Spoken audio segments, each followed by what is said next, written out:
thatmovieguyUK. Buongiorno, and welcome back to my house. I am back from Venice after a very successful 8 days, being bitten by mosquitoes, sweating a lot, and enjoying movies, good, bad, and mediocre.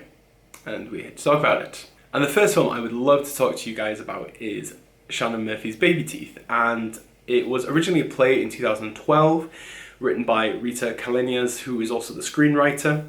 Shannon Murphy is actually a theatre director originally and has come from that to providing film. And I think there's that always intrigue when a theatre director becomes a film director. And I think that was the main grab and the main pull for me with this film. And, well, we're here to talk about it. Babyteeth follows Mila Finley. She is severely ill and falls in love with a small-time drug dealer, Moses. It's her parents' worst nightmare, but as Mila's first brush with love brings her a new lust for life, things get messy and traditional morals go out the window. What might not have been a disaster for the Finley family instead leads to letting go and finding grace in the glorious chaos of life. Babyteeth is a dysfunctionally tender film that is beautifully unsaturized and a very unique indie voice that has such more feeling and grip to it. It is nothing like a typical, I'm going to call it a cancer drama, but it doesn't follow these conventional Hollywood-esque kind of feels. It's nothing like The Fault in Our Stars. And I think that's the best way to go with this. Babyteeth is such a unique experience. It's a lot more real. You feel a lot more emotions while you go throughout the whole process of watching it. And the way that Shannon Murphy just tackles each moment, each scene, is very meticulous, and she goes for very unique portrait shots. And we feel a lot more emotion, we feel a lot more from the eyes of the cast, the characters. You see a lot more through this, and blending this in with a very interesting playlist of music just enhances this. But what Murphy does is, at times when you're in the rhythm of this song, she cuts it. And then once this has happened, we actually know something a bit more serious is happening, or there's something that needs to be said. And I think that's what I see the most from it, is that it has a lot of power in that way, and it just demonstrates how Murphy is a very strong and very interesting filmmaker. It also breaks convention with these type of films. I think humor, when it comes to serious situations, can sometimes lead to awkward reactions. But in Babyteeth, I feel like the whole family setting accept the uniqueness and the humor of what is actually going on. And throughout the film, it's okay to laugh when it's happening. And I enjoy that break of the taboo, because I think we've all been in a situation where we try to make a joke to cut the tension, and it doesn't work. But throughout Babyteeth, there are moments of just pure joy and pure life that you just don't necessarily expect from it. And I think that's the thing with Mila as well. She is a very strong character. She provides a lease for life that we all should be embracing.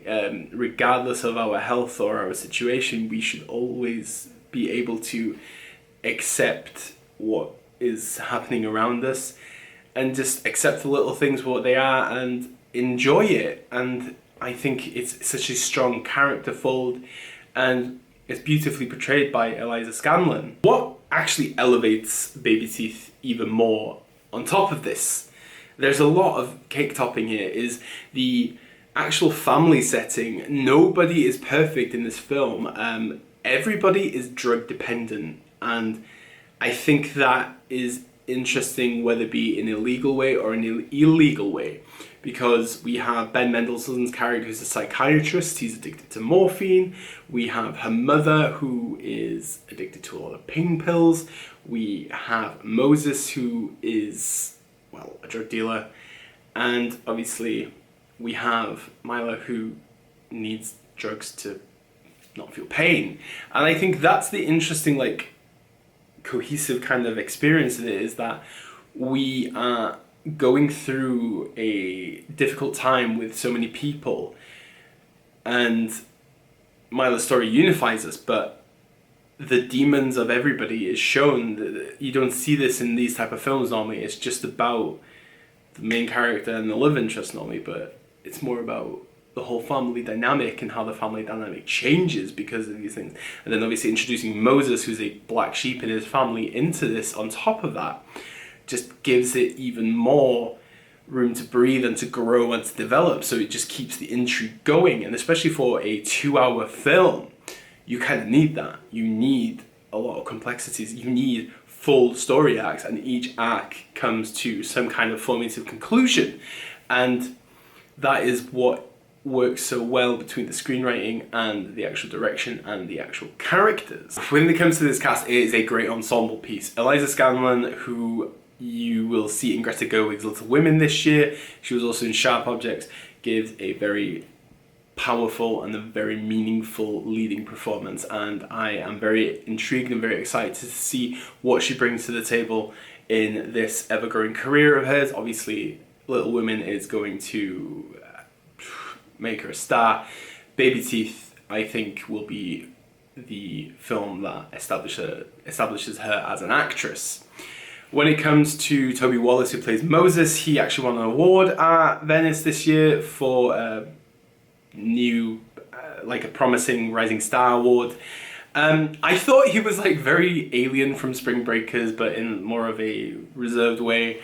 Very interesting way that he doesn't necessarily feel the love between himself and Milo at the beginning, but you can feel the bond between both of them, I think, on and off set. And there's a connection to the actual writing, which is obviously the most powerful element of this film. And then when it comes to Essie Davis and Ben Mendelsohn, I think they make great parents in this film. I think, obviously, they're not exactly the most perfect parents, but at the same time, their ways of dealing with this situation and how horrible cancer can be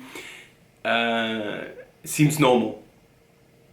Obviously, with the concept of drug addiction not really exactly expressing yourself properly, kind of just shows more of what they are truly feeling, and they feel hollow inside because they don't really know what to do next, and they just want to look after their daughter. Ben Mendelsohn in particular, he has 2 scenes where I was almost in tears, and I generally think that this is one of Ben Mendelsohn's better films in the last 5-6 years. I think this and Una just show the true amount of work and commitment he has to his project, especially Australian projects.